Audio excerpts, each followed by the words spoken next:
quand on parle de l'indépendance, on pense souvent à la liberté d'un pays. Cette indépendance prend tout son sens lorsque chaque femme et chaque fille peut vivre librement en sécurité et exercer ses droits. L'indépendance permet à un pays, à un peuple de s'autodéterminer et de choisir par lui-même ses voies pour son développement économique, social, politique et culturel. Depuis 1960, la gouvernance économique et financière de la Côte d'Ivoire a été marquée par trois périodes. Il y a la période de la croissance qui a été portée par le binôme café-cacao. Ensuite, il y a eu la crise de la dette et les ajustements structurels de 1980 à 1990. Et ensuite, les crises politiques et la crise militaro-politique de 2012. Et enfin, l'embellie de 2012 à aujourd'hui. En Côte d'Ivoire, nous pouvons être fiers des progrès accomplis. Nous avons le sentiment que les pouvoirs publics ont davantage pris conscience de la nécessité d'inscrire la problématique droits de l'homme dans les politiques publiques. C'est une avancée et de la nécessité d'une interaction plus forte avec les acteurs des droits de l'homme, qu'ils soient privés et qu'ils soient étatiques. Nous sommes à quelques jours de 66 ans de notre indépendance. 66 ans, c'est l'âge de, je dirais même plus que la maturité. C'est l'âge de la responsabilité, l'âge de la sagesse. Est-ce qu'en matière de droits de l'homme, on peut dire que la Côte d'Ivoire pourrait partager son expérience en matière de droits de l'homme et son expertise? Ce qu'on peut dire comme acquis de 1960 à aujourd'hui, c'est vraiment le redressement au niveau des finances publiques avec cette croissance qui dure depuis plus d'une dizaine d'années de 6,7% l'année. La Côte d'Ivoire, depuis son indépendance jusqu'à ce jour, a fait d'énormes progrès et je voudrais profiter donc de votre micro pour saluer l'État de Côte d'Ivoire par rapport aux avancées. La deuxième observation qui découle de la première, c'est la prise de lois nombreuses pour encadrer la question des droits de l'homme, pour prendre en compte les aspirations les plus profondes des populations, au plan national bien sûr, et au plan régional et international. C'est l'adhésion à de nombreux traités, conventions, la ratification de traités, de conventions qui on peut dire, qui donnent une indication sur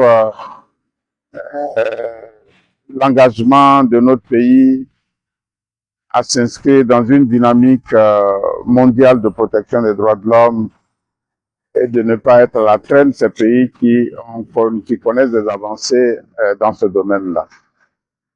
La Côte d'Ivoire s'est engagée à promouvoir et protéger les droits de l'homme en mettant en place un certain nombre de mécanismes. Le premier mécanisme que nous connaissons, c'est bien sûr la Commission nationale des droits de l'homme qui a été créée après les accords de Linas-Makossi, 2002-2003.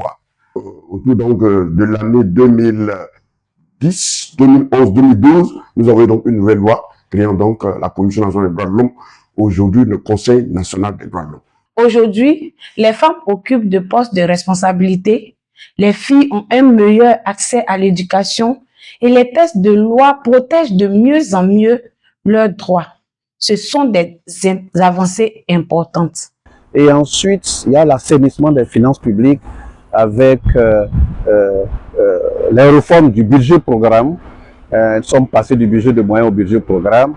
Et enfin, l'existence de la Cour des comptes et des institutions comme la Haute Autorité pour juguler la corruption.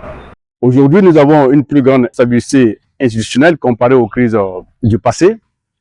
Nous avons la tenue régulière des élections et le renforcement progressif de nos institutions.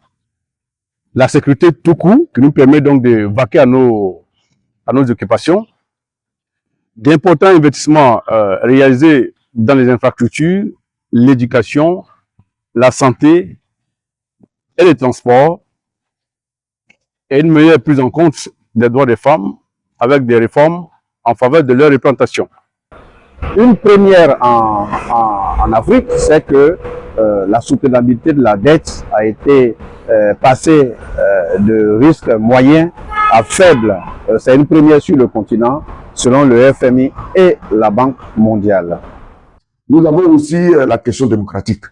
Est-ce que les avancées sont réelles? Oui, les avancées sont réelles. Aujourd'hui, nous avons une multitude de partis politiques. Aujourd'hui, nous avons des décrets, des lois qui sont prises en compte, entre autres, la loi sur les défenseurs des droits de l'homme. Il ne faut pas l'oublier. La loi sur les défenseurs des droits de l'homme permet effectivement aux défenseurs des droits de l'homme d'être protégés et de pouvoir effectivement travailler sereinement. Il y a des chantiers qui s'ouvrent. Nous saluons les avancées. L'adoption par le Conseil des ministres d'hier, bien entendu, de textes qui nous garantissent une certaine évolution. Mais nous demandons au gouvernement d'accroître ses efforts en octroyant davantage de soutien aux organisations de la société civile pour qu'elles puissent jouer véritablement leur rôle en accompagnant les politiques publiques qui garantissent davantage les droits humains. Aujourd'hui, beaucoup de femmes occupent de hautes responsabilités à la tête de certaines institutions. J'en veux pour preuve le Sénat et le Conseil constitutionnel. Et on a même une loi, la loi de 2019, qui impose donc des quotas, un quota d'au moins 30% de femmes candidates sur les listes électorales et dans les scrutins uninominaux. C'est dire que la Côte d'Ivoire a fait beaucoup de progrès en termes de production législative et institutionnelle pour la promotion des droits humains. Takada, à l'occasion donc de cette célébration, voudrait rendre un hommage appuyé aux forces de défense et de sécurité, notamment tous ceux qui sont tombés sur le champ d'honneur, à commencer par le général de division, chef d'état-major adjoint, le général Alidem, qui nous a quittés il y a quelques jours, mais aussi toutes ces forces qui donnent leur poitrine pour que nous puissions vivre et promouvoir les droits humains. Toujours comme défi, aujourd'hui, nous avons l'e-justice qui permet à un citoyen de rester dans sa chambre ou dans son salon et de se faire établir un certificat de nationalité ou un casier judiciaire. C'est une avancée et nous tenons ici à saluer donc l'État de Côte d'Ivoire pour ses progrès. Il y a quelques défis qui assombrissent ce tableau idyllique. Nous continuons de faire face aux violences basées sur le genre, au mariage précoce, aux grossesses en milieu scolaire et aussi aux inégalités économiques et à la faible participation des femmes dans les instances de décision. En dépit de toutes les avancées législatives, les femmes ont encore du mal à prendre la place qui leur revient du fait de leur humanité, mais surtout de leur démographie dans toutes les stratégies de politique publique. Le premier défi, c'est la mobilisation interne. Nous sommes en moyenne à 16,2% de mobilisation interne, alors que la norme UEMOA tourne autour de 20%. Un autre élément important qu'il faut regarder, c'est le désintérêt vis-à-vis de la démocratie. La Côte d'Ivoire est un pays démocratique, mais aujourd'hui, la jeunesse ivoirienne ne participe plus au processus électoral en Côte d'Ivoire. Parmi ces premiers défis, il faut citer la nécessité de consolider davantage l'état de droit. L'état de droit, c'est une construction permanente. Il n'y a pas d'acquis définitif en matière de construction de l'état de droit. C'est donc une construction de tous les jours. En matière de droit civil et politique, et notamment en matière de droit politique, ce que nous observons, c'est cette psychose qui précède toutes les élections, qui découle de ce que, à notre sens, les lois, les législations, les mécanismes qui encadrent les droits de l'homme ne bénéficient pas d'un consensus suffisamment large pour assurer les uns et les autres. Au niveau démocratique, nous devons nous engager à mettre en place une dynamique qui permet aux jeunes d'apprécier la démocratie et de participer activement à la démocratie. Nous observons aussi à travers le taux de participation aux différentes élections qui est faible, une sorte de dédain, une sorte de dégoût des populations pour la chose politique. Or, il se pose la nécessité pour tous d'être impliqués dans la mise en œuvre des politiques publiques, de s'impliquer, de participer et donc de prendre sa part dans la construction de l'État. Sans oublier la loi sur le foncier rural qui a aujourd'hui permis à multiples Ivoiriens de détenir des titres de propriété. C'est un défi extrêmement important qui reste aujourd'hui à continuer pour que donc les 32 millions d'hectares que nous avons soient totalement délimités et que chaque Ivoirien puisse avoir son certificat foncier. Il y a le problème majeur de la lutte contre la corruption et les infractions assimilées qui ne fait que démarrer, même si l'horizon est bon. Et enfin, il y a la mobilisation qui va se faire autour du PND. La question liée à l'environnement. Depuis quelque temps, nous observons que les plans d'eau, les lacs, les fleuves de Côte d'Ivoire changent de teinte et que cette situation serait liée à leur paillage clandestin. Et cela découle d'un laxisme dans la surveillance de ces eaux et de tout ce qui, en amont, est susceptible d'impacter la qualité de cette eau et de préserver aussi bien la faune et la flore aquatique. Au cours de cette année, nous avons vu une violation qui se déroule et qui se développe sur nos yeux au niveau de l'environnement. Nous avons vu une recrudescence de l'orpaillage. Nous saluons la mise en place d'une brigade spéciale et nous encourageons cette brigade à continuer son œuvre de sorte à éradiquer à la prochaine célébration de l'indépendance de la Côte d'Ivoire ces phénomènes qui gangrènent les eaux, qui polluent les eaux, qui portent atteinte au droit à la santé, au droit à la vie des populations. Alors, est-ce que nous avons de bonnes perspectives? Oui et non. Oui, parce que le PND, dans sa structuration, la dette dans sa gestion, l'économie et les finances publiques dans leur globalité montrent que nous sommes sur le bon cap. Avec le PND, nous espérons atteindre le développement inclusif étant recherché pour que les personnes vulnérables ne restent pas au bord de la route. Je salue toute la jeunesse de la Côte d'Ivoire. C'est en paix, que la paix règne dans ce pays. Que soyez courageux, travaillez, pas pour avoir quelque chose dans la vie. Il n'y a rien dedans. Moi, je dis, mettons le courage de travailler. Mes frères et sœurs, mettons le courage de travailler. Ne baissez pas les bras. Vont faire des dépendants à tout le monde. C'est courageux. Que Dieu bénisse la Côte d'Ivoire. Il dit aux citoyens de travailler, de ne pas être paresseux. Ils ont le courage et la force. Je remercie beaucoup au gouvernement d'avoir fait, ils font l'effort pour la population. Mais surtout, nous, la jeunesse, nous avons besoin de travail. Mais ça fait quelques années, on constate qu'il n'y a pas assez de travail pour la jeunesse. On veut partir des concours, mais nous n'avons pas les moyens. Si le gouvernement pouvait nous aider à partir des concours, parce qu'actuellement, nos parents sont là, on n'a pas d'argent à les donner. Au gouvernement de nous aider financièrement, même s'il n'y a pas beaucoup d'argent à nous donner, en tout cas, de nous donner des emplois, tels que du gendarme, militaire, pour augmenter les travaux. Merci Christophe, plus bonne paix d'indépendance. Que la grâce de Dieu soit toujours avec nous, que notre pays soit toujours en paix, et notre pays vive la joie, comme d'habitude. Passons le président au point adressé là.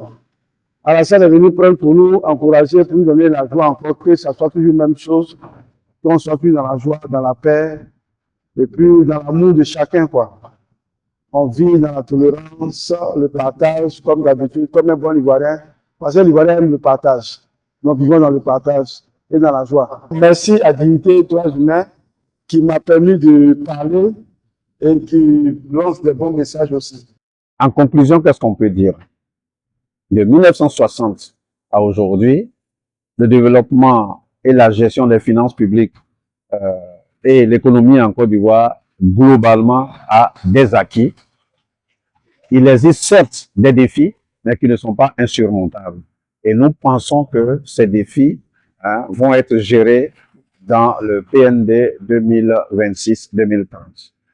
Et il faut également une plus grande responsabilité des médias et des réseaux sociaux dans la lutte contre la désinformation. Les mentalités évoluent, mais il reste encore beaucoup à faire.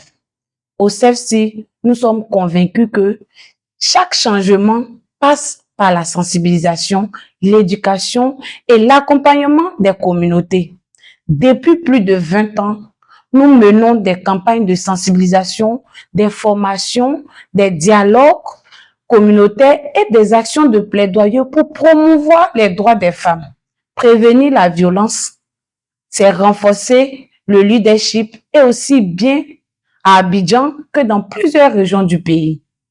À l'occasion de cette fête de l'indépendance, je souhaite rappeler que le développement de notre pays dépend aussi de la place que nous accordons aux femmes. Et à l'occasion de la fête de l'indépendance le 7 août, je voudrais lancer un appel aux jeunes ivoiriens. Aujourd'hui, 75% de la population ivoirienne est jeune, à moins de 35 ans. Et nous sommes un véritable levier économique, social et aussi démographique. Et en cette fête de l'indépendance, je voudrais me pencher sur la question de paix. Pendant longtemps, lors des tensions électorales, les jeunes ont beaucoup été instrumentalisés. Ils ont été engagés pour faire des bras de fer, pour empêcher la vie politique d'avancer. Et aujourd'hui, je voudrais demander à cette jeunesse-là de s'engager pour un leadership transformationnel, pour une Côte d'Ivoire de paix, pour une stabilité et économique, sociale et culturelle dans notre pays, parce que nous sommes l'avenir de ce pays-là.